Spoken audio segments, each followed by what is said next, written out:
might just be the best solution. So I've been so, pleased with everything that's been happening with the Daily Business Challenge and all the expertise that we have seen in the day 1 through 4. This is day 5, and then we'll be continuing until Thursday this week.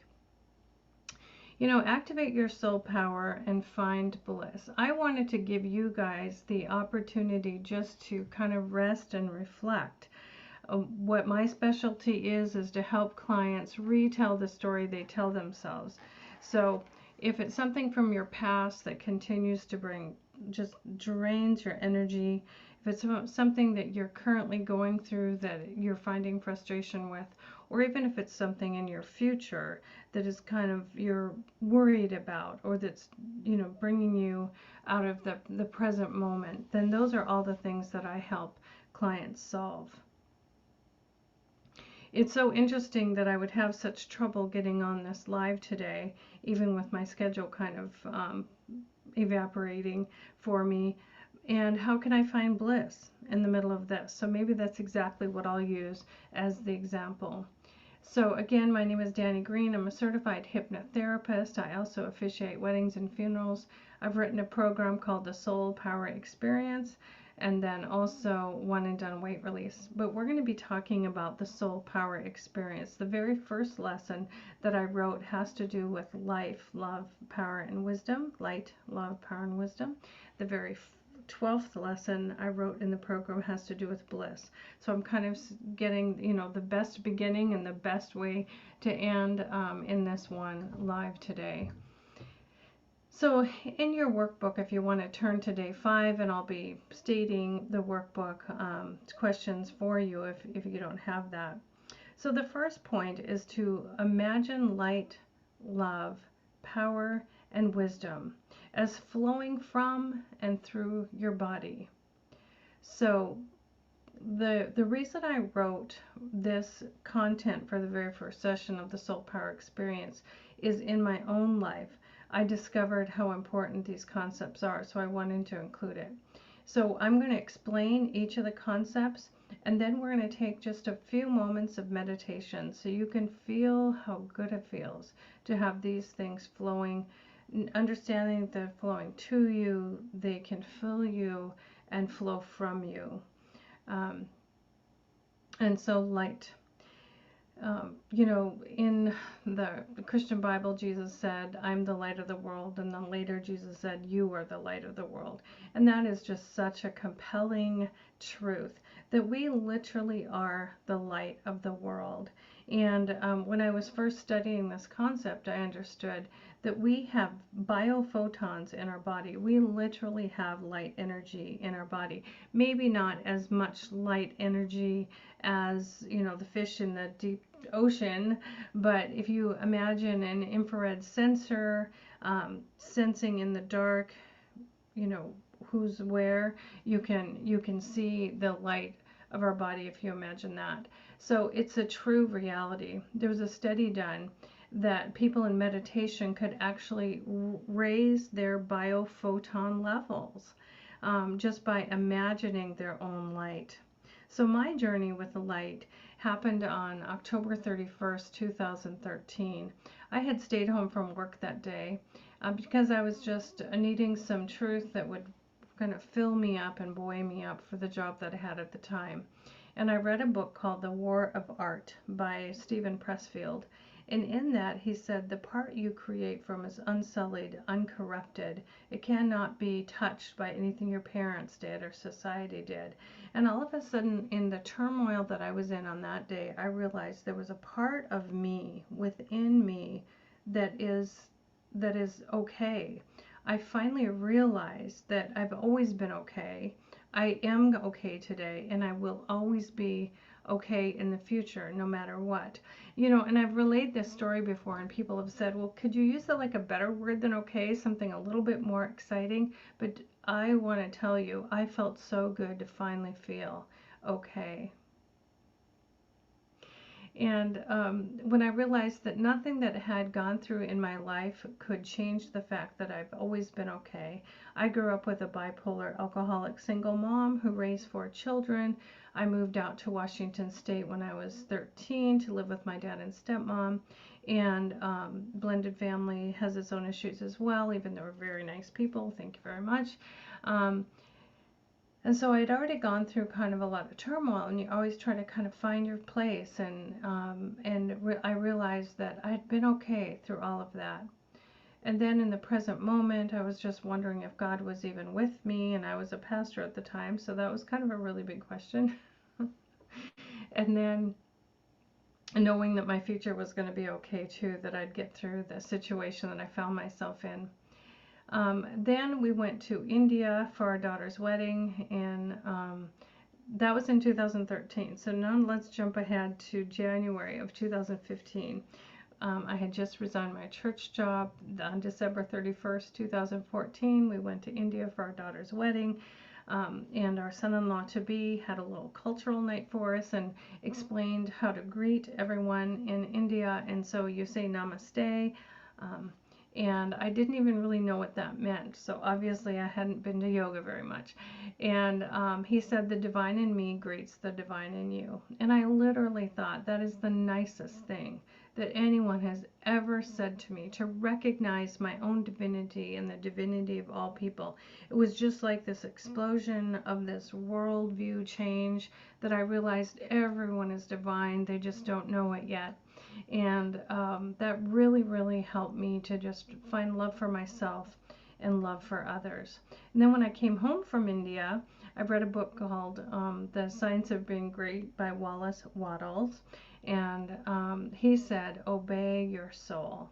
And those 3 concepts came together, and I thought, oh, that's what I found back on October 31st, 2013. I literally found the soul within my body that was always okay. It would be okay and will be okay forever, eternity past and eternity future. And that's why I wrote the Soul Power Experience. So the first concept that came true to me in that, realizing my soul is within my body, is light. We're going to do a meditation in just a few moments, but what the concept that I want to share with you is that if you could imagine your soul within your body, and then imagine that light of your soul, filling the entirety of your body, and then expanding out. And when I did the emotion code training, as an emotion code practitioner, I learned that our energy is measurable to 12 feet around us. And so we can imagine that we're just living in this light bubble of 12 feet, just projecting all of the great energies that we have within us. Also, on grumpy days, we might be projecting other energies in our own humanity, but knowing that we can imagine the light of our soul. So we're going to do that in a few minutes. Then the next concept is love. And, when we love others, and we are also refreshed. When we can feel that love within ourselves and extend it to others, it's kind of a flow of love. And that's why I talk about love so much. So we're going to imagine that we're just either a vase or a fountain of love. Then the next concept is power, because we really do have within our own divinity, within our soul, we have an incredible, infinite amount of power that we can draw from, to just realize that we're, doing our best to get through the day, and that we have all the power we need to do what we've been called to do for this lifetime. And then wisdom. I mean, isn't that just the truth, that we really just want wisdom for the next best step? Sometimes we ask for broader wisdom and writing our goals and that type of thing. I love that, and I love how that's been explained in these lives. But also what's even more important than that, I mean, I love that. But in order to get to those goals, we're going to need wisdom for the next best step. And so that's one way that we can stay in the present moment, is just to have wisdom for each day, for the present moment. And so that is the concept of light, love, power, and wisdom, is flowing from and through your body.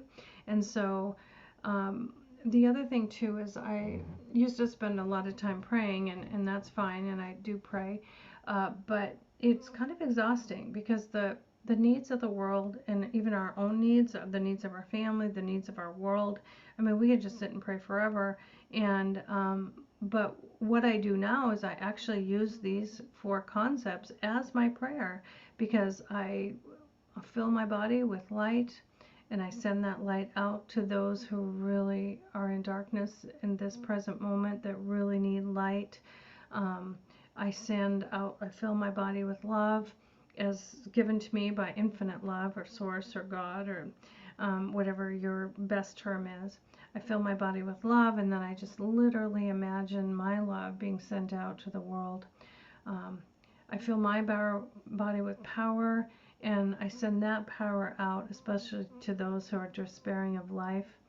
And then the last one is wisdom, just to give me wisdom for the day and give wisdom to those that are suffering and just need something to guide them. Of course, my source for all of this is God, and I believe that all love and goodness is always flowing toward us, and it can fill us and then flow through us to others. So I just invite you to take a few moments now. We've been learning a lot about life and business in these lives, but this is a moment for you to be refreshed. So I'd like to ask you just to close your eyes. And oftentimes I close my eyes also to just access my own deep self. And so I might be doing that through this little meditation. So I'd like you to close your eyes and just feel your body as it's sitting in the chair that you're sitting in now, or couch, or car, or wherever you are. Very good. I'd like you to imagine your soul within your body. Some people imagine their soul mostly around their heart. Other people can imagine their soul as the inmost part of their body. Go ahead and imagine your soul. Your soul is your divinity, the soul that is eternally with you, past, present, and future. Very good. Now, as you imagine your soul within your body, I'd like you to imagine that it's filled with light. I often imagine white light, but it could be a different colored light. It could be a multicolored light. Perfect. Just settling down into your body, imagining your soul, and imagining your soul filled with light. Great. Now imagine that that light is filling all the cells of our body. So the cells of our body are 99.999% space. And so you can imagine the cells of your body filled with healing light. This is really good for your immune system and just for your own personal healing, to imagine healing light filling your body. Next, I'd like you to imagine that that light breaks through the skin of your body to the space around you. Perfect. And then if you could, in your mind's eye, look up to the sky, to the heavens, and imagine the galaxies and our galaxy and the stars and the moon and the sun shining their light down to earth. And even though the light of your body, the energy of your body is measurable to 12 feet beyond you, is actually just as infinite, because light is an energy, and energy just continues on, right? And so as you imagine the sun, moon, and stars shining on you, imagine your light shining back, and somewhere in the middle, you join together. So you never have to imagine yourself as small or insignificant. I'd like you to imagine yourself as infinite, just as infinite as light, energy. And then as soon as you get that concept in your heart and mind and psyche, go ahead and send your light out to those who need it most.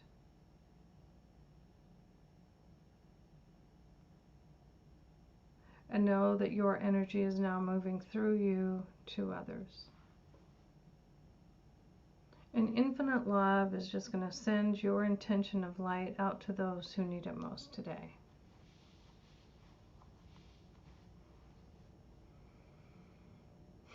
Doesn't it feel good just to make such a difference in the world in this time of meditation? Very, very good. And now let's move on to the concept of love. Imagine that you are like a vase or even a water glass, and love is pouring into your body. And it's pouring into overflowing and filling the space around you. Or you can imagine that love is coming from Mother Earth, and you're like a fountain receiving that love from Mother Earth and just letting it flow through you and beyond you. And in doing so, realize that you have so much love for yourself, for your own body and your own life, for your family, for your community. And then you can just say your state, your country, and for the world. Sending out love from your own self out to the world, to those who need it most. Perfect.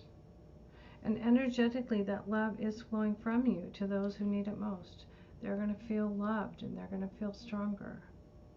And who knows how much your intention is being multiplied by infinite love, by Source, by God.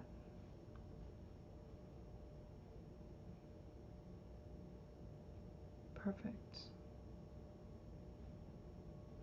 And next, if you could recognize the power of your own soul. So you have this divine self. In the Indian tradition in India, I learned through a Deepak Chopra book, like How to Find God or How to Know God, that we, in the Indian tradition, they have an Atman soul, and that's your divine soul. That's the part of you that, in my mind, is perfect and sinless and holy, where you and God meet completely and perfectly.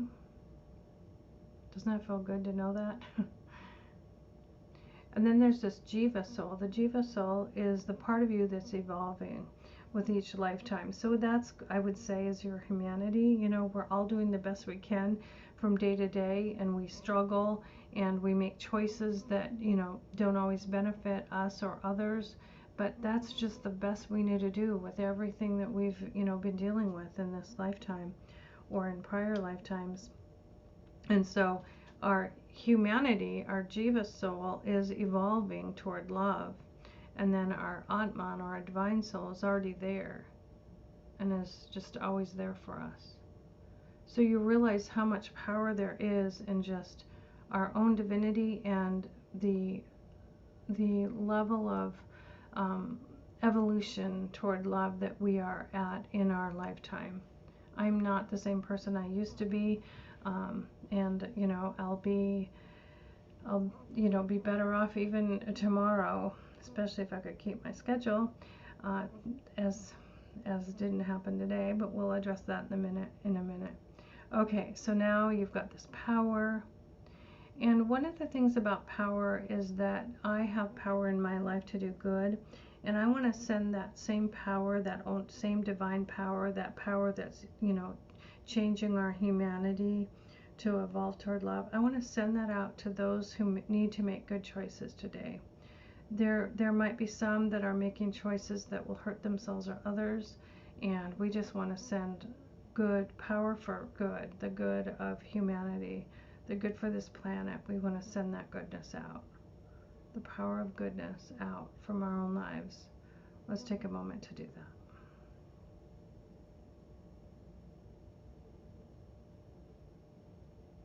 Great, great, great, great. And then wisdom. Did you know that everything that's been like discovered in the world so far is available in the ether for our knowing?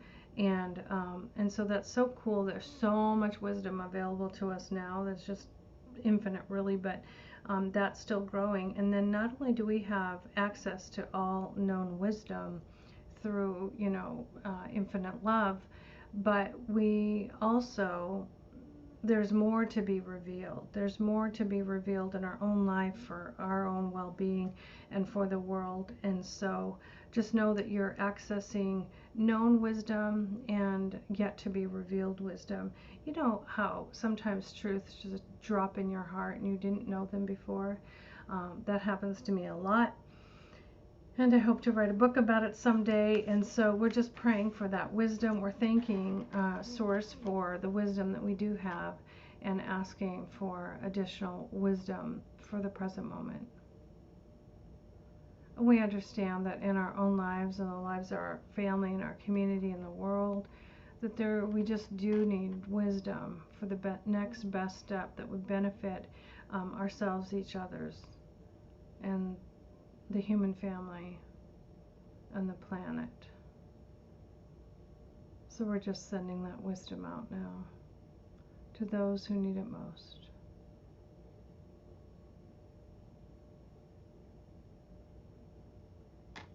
Perfect. So I use this meditation in my own meditation practice. I put all the words in alphabetical order so I could remember them: light, love, power, and wisdom. You might even find some other concepts that you want to fill your body with and send out to the world. So that is just the journaling point for this is imagine the difference that this will make in your life and in the world. Just to sit and be filled with these beautiful concepts, these beautiful energetic realities, and send it out to the world so that we're not only impacting the world, but we're also refreshed. Very good. Now, for the bliss formula, I did a lot of studying about mindset. I've listened to over 150 books on Audible, and everything that kind of was an aha moment for me, I decided to put in my program to help my clients. So the bliss formula came up through just really discerning, like, okay, for the clients that have gone through my program, how do I want to send them off? One of my trainers for Psych K said she just lives a life of bliss. And I thought, well, first of all, good for you. Secondly, that sounds a little impossible and a little, like you're living in La La Land. But then I realized I got curious about it, and I thought, well, how if she can live with bliss in a life of bliss, then I can too, and how can I do that? And so I came up with this journaling formula, and I have used it countless times to help me work through my current issue that I'm dealing with that's life draining. So, I don't talk about positive or negative emotions really anymore. I talk about emotions that are life draining or life giving. Using the Map of Consciousness by David Hawkins. The Map of Consciousness by David Hawkins. Anything 200 and below is life draining. Anything 200 and above, or 199 and below is life draining. 200 and above is life giving, and I just want to live my life filled with life giving emotions. So in writing the bliss formula, I've been able to work through issues that I really felt were life draining. And so our psyche, our subconscious mind, our soul really wants us to know things that are just deeply true and beneficial. And anything that isn't deeply true and beneficial, we can rewrite, we can reprogram our mind to believe differently. So the first very step in the bliss formula is breathe. Just taking a deep breath and just taking time to breathe when you're in the middle of a situation really does begin to reset the body, reset the brain, reset the gut, because our gut informs us, our heart, our brain, our body, we're informed by all of that. And when we take time to breathe, then we take time to relax and consider the situation differently. So the first step for bliss is breathe. And then the next one is to believe. So what we believe really affects our mindset, it affects our actions, and it eventually dictates our behavior. So if we react from a habit or an emotion, then we are literally reacting from something in the past. And what we want to do is we want to act more positively, toward a situation.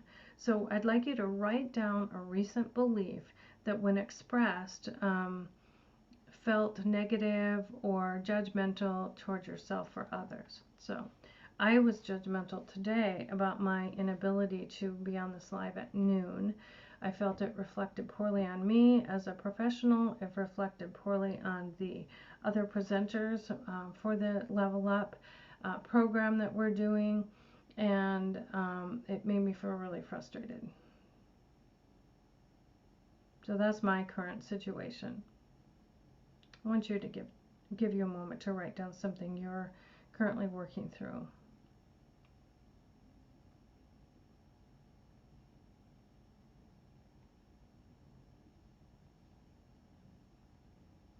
Great. Now the next step is life is. So when we argue with reality, like I could argue with the reality that and really, get worked up about the fact that I was late for this live today because my schedule was beyond my control. But when I can just relax into, you know what, it is what it is. What can I do? I can't change it. All I can do is work with it. I'm going to accept what is. I'm not going to, beat myself up over this. I'm just going to accept. So accepting what is essential to living a life of peace. If you're always contending with what is, you're actually struggling with something that at the moment can't be changed because it is what it is, right? I saw a graphic years ago, and one of it was, oh, I can't believe it's raining. It always rains, and just complaining about raining, and then, the other person in the graphic said, yep, it's raining. And so just to live a life to accept what is really important. And I know if you feel unsafe, that isn't something you want to live with, but for the most part, we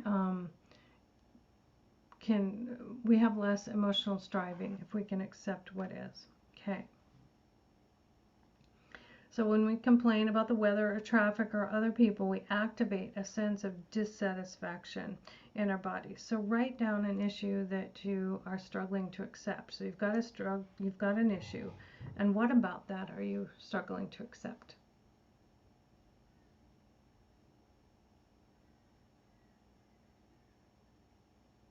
Okay, so now that you know what you're struggling to accept, you realize that there's something that is happening that you would benefit from learning more about, so you can change, how you feel about this situation.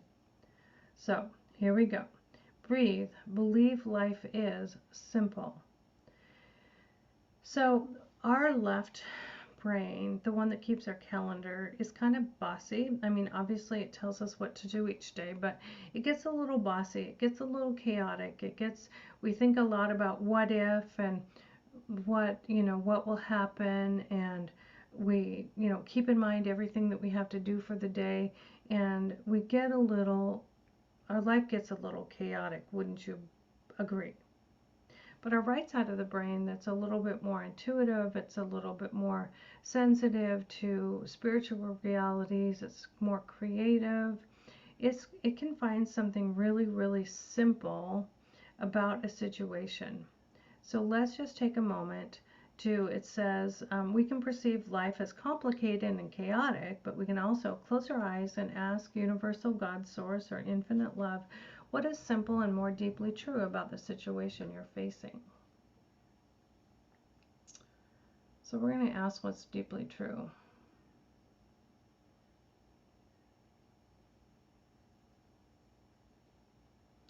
Of course, in my situation, what's deeply true is I'm doing the best I know how to do. And I've got a kind of a busy life now during the day because of a family commitment, and I can't always make my professional commitments. And of course I do for my clients, but this was a live that,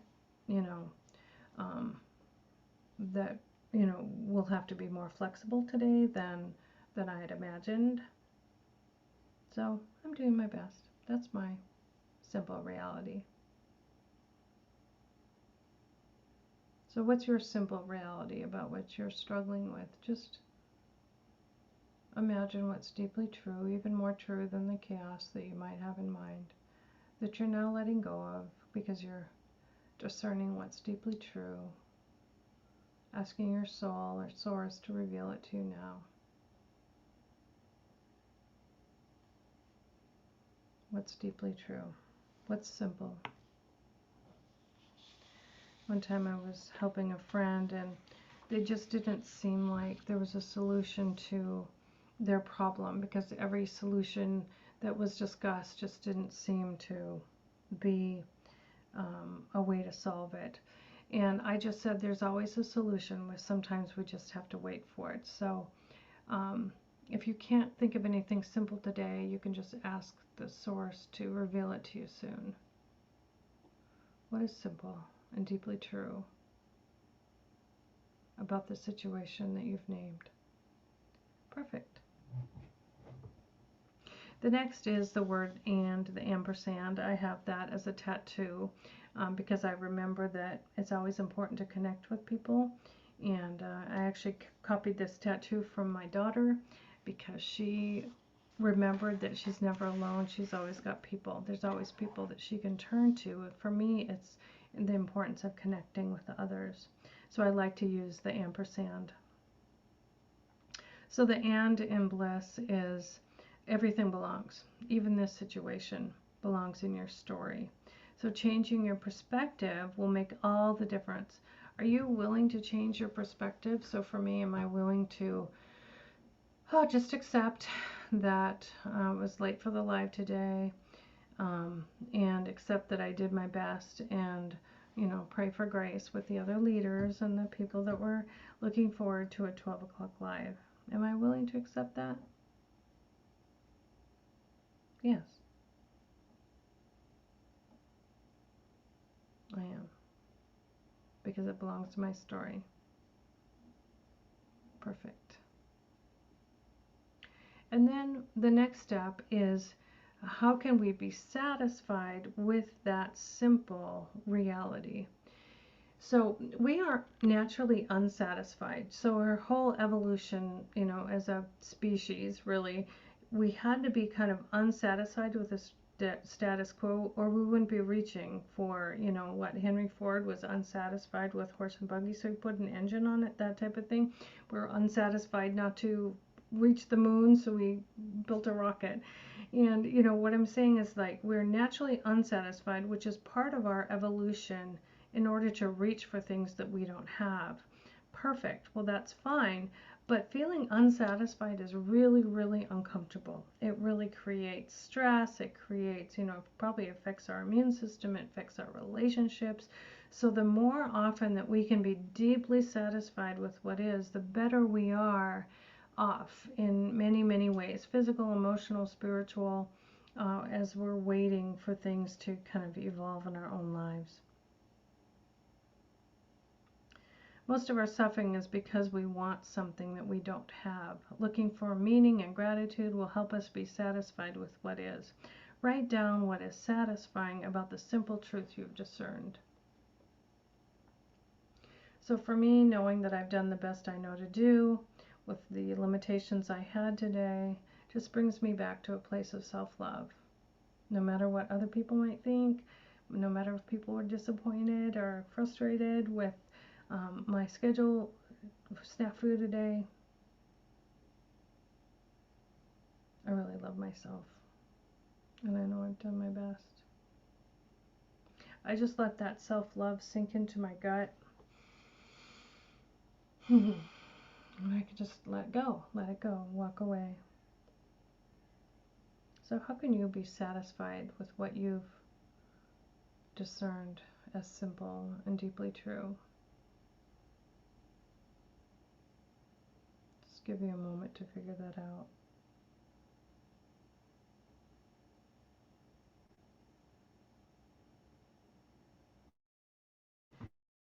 Homework then is just to list as many unsatisfying situations that come to mind and apply the bliss formula.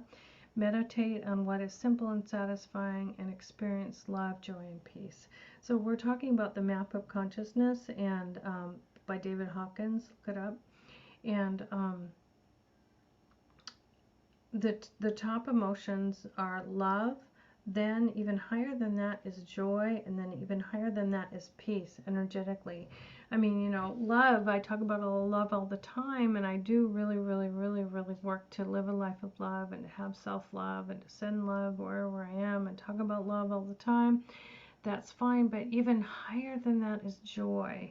And, you know, love, it's very easy just to stay in that level of love. It's really, really comfortable and doable. Joy, I find a little elusive, but we can't be in joy all the time. So, unless you are, and bless your heart if you are, but we can spike into joy. We can have times of joy, just like I had a time of joy right now when I realized I love myself, even if I was an hour late for my life. That was joyful. And then even higher than that energetically is to live a life of peace.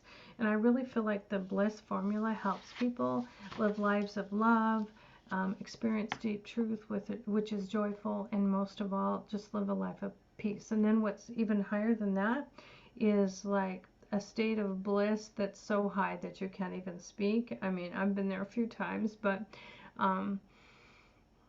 you know, that's really fun too. So those are some of the levels of energetic emotions that are listed on the map of consciousness. So that is everything that I wanted to share with you today. Any one of you can just book a free call with me at www.danigreen.today. That's danigreen.today, because we only have today to make decisions for our future. And just book a free call if you want me to help you work through a situation using the bliss formula. I'd be happy to do that. I always have a free half-an-hour call on my website. You can just book that. And if you just want to know more about anything else that I do in hypnotherapy, that'd be perfect to connect with me that way. And once again, I thank you so much for letting me be a part of this level up experience. And to you I say, namaste. The divine in me celebrates the divine in you. Have a good week.